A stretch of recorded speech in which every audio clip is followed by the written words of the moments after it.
যে লিভারে চর্বি জমছে, কিন্তু লিভার চর্বি কেন জমছে, কাদের জমছে, তারা কারা? যেমন যাদের খুব দ্রুততম সময়ের মধ্যে শরীরে ওজন বেড়ে গেছে, ওবেজ বলি, ওভারওয়েট বলি, এক নির্দিষ্ট সীমা আছে কিন্তু ওজন, শরীরের ওজনের, আপনার হাইট এবং ওজন এই দুটোর মধ্যে সামঞ্জস্য রেখে আমরা হিসাব করে থাকি বিএমআই। বিএমআই হচ্ছে বডি মাস ইন্ডেক্স, এটার হিসাব আছে এবং এটা ক্যালকুলেশন করে বের করা হয়।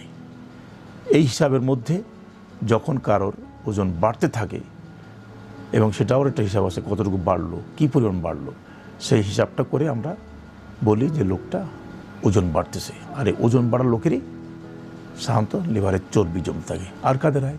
ডায়াবেটিস তখন প্রায় ঘরে ঘরে, ডায়াবেটিসের রোগ নাই এমন লোক খুব কম আছে। টাইপ 2 ডায়াবেটিস, ডায়াবেটিস আমরা ইনসুলিন দিয়ে কন্ট্রোল করি।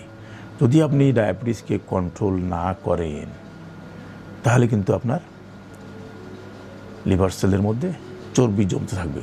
তাহলে হচ্ছে কি অনিয়ন্ত্রিত ডায়াবেটিস, টাইপ 2 ডায়াবেটিস, নিয়ন্ত্রণ নাই, নিয়ন্ত্রণ করতে পারছেন না, লিভারে চর্বি জমছে। আর কারণ যারা মদ খায়, অ্যালকোহলিক, আর যারা এই যে বিভিন্ন ধরনের খাবার খায়, বিশেষ করে রেড মিট, গরুর মাংস আর খাসির মাংস, high protein level, high cholesterol level content, high cholesterol content is very high.